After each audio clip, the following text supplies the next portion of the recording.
The stories of Mahabharata, retold by Sudipta, Bhawmik.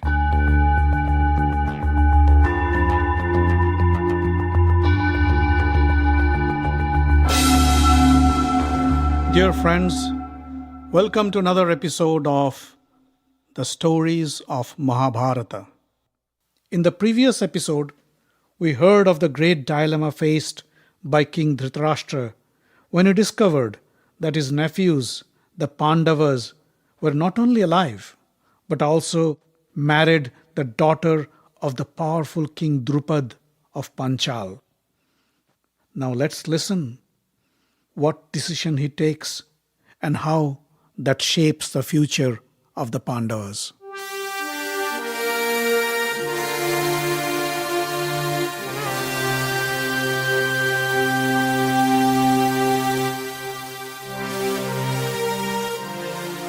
Two days after the arrival of the Pandavas, and after they had some good rest, Dhritarashtra summoned them to the royal assembly. The five brothers, dressed in white silk, took their seats in the hall. Krishna and Balarama were invited to sit on the golden thrones just next to the king. Bhishma, Drona, Kripa, and Vidura sat in their respective seats. Duryodhana and his brothers also graced the hall and sat just opposite to the Pandavas. The entire hall was buzzing with anticipation. After everybody had settled down, Dhritarashtra stood up. Words cannot express the joy I feel to have the sons of my dear brother Pandu back with us again. I feel blessed, said Dhritarashtra. But we must ensure that peace prevails in the family. We must ensure that the Kuru kingdom does not become the cause for any conflict between the Pandavas and the Kauravas. Hence, I have decided to divide the kingdom between the brothers in equal parts. He looked at Yudhishthira and said, Dear Yudhishthir, I give you the vast land of Khandava. Go there, establish your kingdom, and live in peace. The entire assembly hall was stunned to hear this. Bhishma, Drona, and Vidura looked at each other. The king has followed their suggestion and gave half the kingdom to the Pandavas, but Khandava? It was a piece of barren land with deserts, marshes, and forests. No human being can live there. Duryodhana and Dusasana were quite happy though. Sending the Pandavas to Khandava was nothing more than banishing them from civilization. Bhima was mad with rage. Khandava? He gives us that God-forsaken piece of land as our kingdom? He whispered in Yudhishthira's ears. Yudhishthira stopped him from saying any more, for he had noticed Krishna smile and nod in agreement when Dhritarashtra made his announcement. Besides, Yudhishthira would agree to any proposal that ensures peace. He stood up with folded palms and said, O king, we are grateful for your kind gesture and accept your offer with all humility. Tomorrow at daybreak, we will leave for Khandava. That afternoon, Dhritarashtra crowned Yudhishthira as the king of Khandava. Rishi Vyasa himself arrived to perform the rituals. The next morning, the Pandavas departed for Khandava. Krishna also accompanied them, and so did Vyasa. When they reached Khandava, the brothers felt quite disheartened to see the vast barren land with no human being in sight. Krishna smiled and asked Vyasa, O Rishi, please find us an auspicious location where my dear friends can build their city. Vyasa looked around and selected a place. Krishna then summoned Indra, the king of the gods. Soon Indra appeared in front of Krishna. Krishna asked him, Lord, please bless this land and make it rich and fertile. Then build a great city for the Pandavas. Indra summoned the celestial architect and engineer Vishwakarma and entrusted him with the job. In no time, Vishwakarma constructed a fabulous city full of huge mansions, wide roads, and beautiful parks. Lakes and canals were built to make the land rich and fertile. Since the city was built by Indra, it was named Indraprastha. Vishwakarma built a huge and beautiful palace for the Pandavas with marble and precious stones. It was gorgeous as the house of the gods in heaven, if not better. The Pandavas moved into the palace and began their royal duty as the rulers of Indraprastha. The Pandavas made sure that their subjects had the best quality of life and had nothing to complain about. Soon, people from all around began to move into the new city of Indraprastha.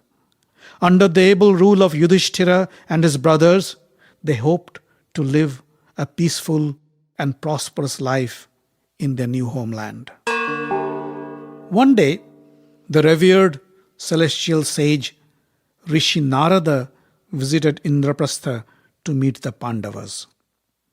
The Pandava brothers greeted him with due respect. Yudhishthira offered the Rishi his own grand throne to sit. Draupadi cooked several delicious dishes and served him with her own hands. Draupadi's enchanting beauty caught the attention of the great Rishi. He also noticed how enamored were her 5 husbands with their common wife. After Draupadi left, Narada called the 5 brothers and said, "Boys, let me tell you a story. In the olden days, there lived 2 powerful demon brothers named Sunda and Upasunda. Just like you, their fraternal bond was so strong that they were almost inseparable. They did everything together, and whatever they earned, they always shared between themselves. They wanted to conquer the heavens and the earth. To ensure their success, they began a long and arduous worship of Lord Brahma to ask for a boon of immortality. Lord Brahma was pleased with their worship, but he said, "You want to conquer the heavens. For that I cannot make you immortal. Ask something else." The demon brothers said, "Then give us the boon that nobody or nothing in the universe would be able to kill us. We could only die in the hands of each other." Brahma agreed. Powered by the boon, which made them almost indestructible, Sunda and Upasunda began their rampage. They destroyed and looted kingdoms, villages, and whatever came on their path as they marched towards the heavens. The gods were scared. They went to Lord Brahma and asked for a solution to the problem he had created. Brahma called upon Vishwakarma, the celestial craftsman. Brahma told him, "Build a woman so beautiful and attractive that nobody would be able to resist her." Vishwakarma then went out and collected, bit by bit, the best things available from all over the universe and built a gorgeous woman. Her name was Tilottama. She was so pretty that when she walked around Lord Brahma, he couldn't stop looking at her, and a face popped out on each of the 4 sides of his head. Hence, he is also called Chaturanan, or the 4-headed Brahma. Indra too grew 1,000 eyes to enjoy her beauty. Brahma told Tilottama, "Go and seduce Sunda and Upasunda with your beauty." Sunda and Upasunda were enjoying themselves in the foothills of the Vindhya mountains when Tilottama appeared between them. The drunk brothers were awestruck by her incredible beauty. Sunda held her right arm and pulled her to his side. Upasunda jumped in and grabbed her left arm and pulled her to his side. They started a tug of war with Tilottama between them. Sunda said, "Brother, you let go of her. I want to marry her. She is like your sister-in-law. Treat her with respect." Upasunda growled, "No, she is my queen. You let go of her." Soon, a fight broke out between them. They pounced upon each other with their mace, and soon they lay dead, each killed by the other. Narada stopped and looked at the Pandava brothers. He said, "You have also married one of the most beautiful maidens on earth. You must ensure that she does not become the cause for your mutual destruction, just like Sunda and Upasunda. I suggest you come up with a rule such that no conflict can arise regarding the companionship of Draupadi." After Narada left, Yudhishthira thought about his suggestion. He then consulted his brothers and came up with a plan. They decided that Draupadi would live with each brother for a period of 1 year. During this period, if any of the other brothers entered the couple's room and saw them together, he would have to leave the palace and go into exile for a period of 12 years. And during these 12 years, he'll have to stay celibate. With this arrangement in place, the Pandavas made sure that Draupadi would never be the cause for any disagreement between the brothers. One evening, a group of Brahmins came to the palace and complained to Arjuna that a group of bandits have been stealing their cattle. The Brahmins said, "Arjuna, we pay you, the rulers of Khandava, a share of our crops as taxes. Hence it is your duty to protect your citizens in distress. You should go right away and catch these bandits and get our cattle back." Arjuna assured them, "Don't worry, I'll get your cattle back." Arjuna went in to get his weapons, but he realized that his weapons were in a room where Yudhishthira was spending his time with Draupadi. Arjuna was in a fix. If he went into the room to get his weapons, he would have to go into exile for 12 years. But if he didn't, Yudhishthira would have to suffer the consequences for not serving his duty as the ruler of Khandava. Finally, he thought he can never turn his brother down. He'd rather go into exile than let Yudhishthira fall from grace. He barged into the room and asked Yudhishthira his permission to take his weapons. Yudhishthira was surprised, but he didn't object. Arjuna went out with his weapons, and in no time he captured the bandits and returned the cattle to the Brahmins. The Brahmins praised Arjuna for his prompt action and praised Yudhishthira for being a great ruler. Arjuna then came back to the palace and went to meet Yudhishthira. He kneeled down in front of Yudhishthira and said, "Brother, I broke the rule. I should be punished. I will live for my exile right now. Please, permit me." Yudhishthira was overwhelmed with emotion. "Arjuna, you have done nothing wrong," he said. "A younger brother can always enter his elder brother's room. Besides, I wasn't unhappy to see you, and whatever you did it for my benefit. You should not have to go into exile." Arjuna said, "Brother, I learned from you that a rule is a rule, and breaking it under any circumstances is against virtue. I must have my punishment." With tearful eyes, the Pandava brothers said goodbye to Arjuna as he left the palace. Draupadi stood at the doorway and watched Arjuna as he vanished into the horizon. Her eyes filled with tears, while her heart pained at the thought of Arjuna's indifferent attitude towards her. Arjuna wandered through many countries until he reached the source of the river Ganges. There he wished to take a dip in the holy waters and pray for his deceased ancestors. As he stepped into the water, something caught his feet and dragged him down the river. It was Ulupi, the princess of the Nagas, or celestial serpents. When Arjuna woke up, he found himself lying in a bed in a beautiful palace with a gorgeous maiden. He asked, "Who are you? And where am I?" The woman smiled and said, "I am Ulupi, daughter of Kauravya, the king of the Nagas. You are in my palace." Arjuna was surprised. He asked, But why did you bring me here?" Ulupi smiled and said, "Pardon me, my prince. When I saw you by the riverside, I was overcome with love and desire. I couldn't resist myself. I brought you here. Please accept me and please my desire. Arjuna got up from the bed. I am sorry, Ulupi, I cannot do that. Ulupi was hurt. She moved close to Arjuna and said, But why?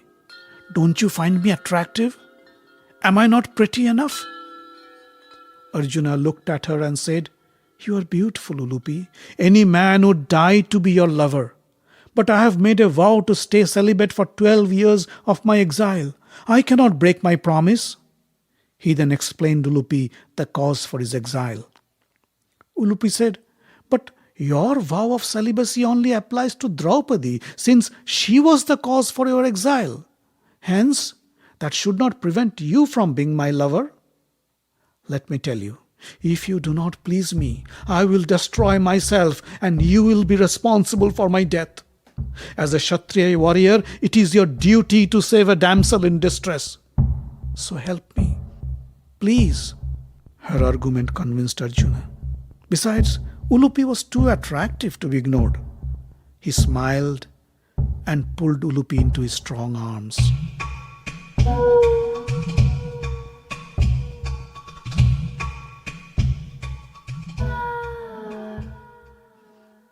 Later, the satisfied Naga princess kissed Arjuna and said, My prince, you have fulfilled my desire and saved my life. I give you this boon. You will be invincible in water. No amphibious creature would be able to conquer you. After taking his leave from Ulupi, Arjuna continued his journey towards the east. On his way, he visited many holy places and pilgrimages. He spent some time in the Mahendra mountains and then proceeded along the eastern seashores until he reached the kingdom of Manipur. While strolling through the charming parks and the gardens of the city, he saw a gorgeous woman riding a horse pass by. The woman was in men's clothes and armor, but still her radiant beauty didn't go unnoticed by Arjuna. He asked a passerby, Who is this lovely maiden? The man smiled and said, Oh, that is Chitrangada, the daughter of our king Chitrabhana. Arjuna walked away, but he couldn't get the image of Chitrangada off his mind. Her poise, her strength, and her masculine demeanor was strangely attractive. Arjuna knew that he is in love, and Chitrangada was his destiny. The next morning, he walked into the palace and bowed in front of King Chitrabhana. O king, I am Arjuna, son of the great Kuru king Pandu. I am in love with your daughter Chitrangada and I would like to request her hand in marriage. The king said, Arjuna, I am honored by your proposal, but there is a complication.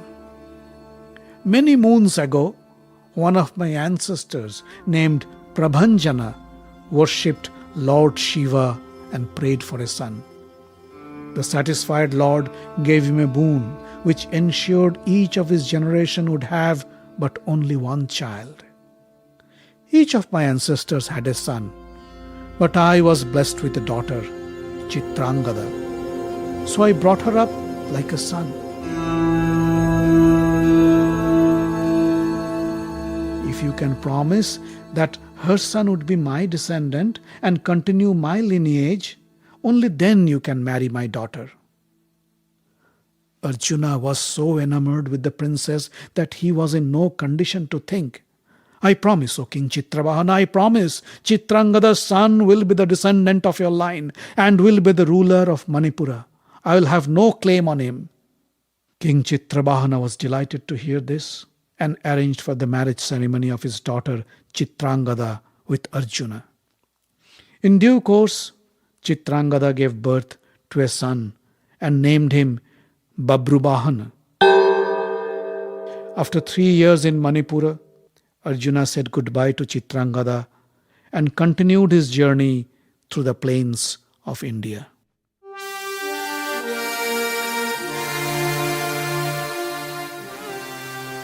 The Stories of Mahabharata is written, directed, and told by Sudipta Bhawmik. Audio engineering, original music, and sound design by Avi Ziv. The podcast is distributed under the Creative Commons non-commercial license. Find us online at facebook.com/Mahabharata podcast. Join the group for updates and news. Subscribe to the podcast using iTunes or any podcast catcher.